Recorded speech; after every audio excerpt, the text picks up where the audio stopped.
Hello, what's up mga kapatid? Chito Pax nga pala. At sa video na to guys, napilitan tayo gumamit ng Chu kasi naagawan tayo ng lane. At dito nga guys, una kong ginawa ay samahan lang ang aming marksman. At may kita nyo nga dito guys na first blood ko yung marksman nila. So advantage to para sa team namin.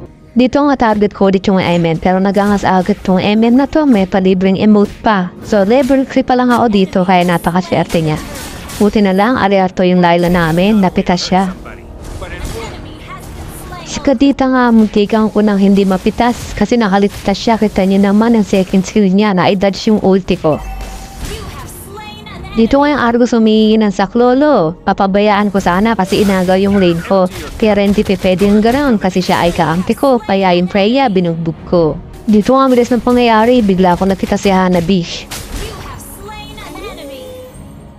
Dito nga nag-zone na ako sa turtle para makuha na to ni Balmond. So ayun guys, nakapitas na naman ako dito ng babaeng tubig. Inabol ko dito si Freya pero muntikang una siyang mahuli pero inatrasan ko na lang kasi kinabahan ako bago dyan dumating yung kanyang mga kasama. Si Saber dito mukhang mampipitas pero hindi pwede kasi sa amin siya ay utas. At may nag-riot nga sa dulo. Papunta na ako at biglang napasipa ako. Alain mo yun, si Hana din naman ang inaabot ng sipa ko. Si Kadita yung napkasan ko kasi nandyan si Katutkaka. Inahabol ako. At syempre mga araw dapat ako ng blue. Zero jack lang yun. Kasi hindi ako nakaretry. Kaya magbabak ako.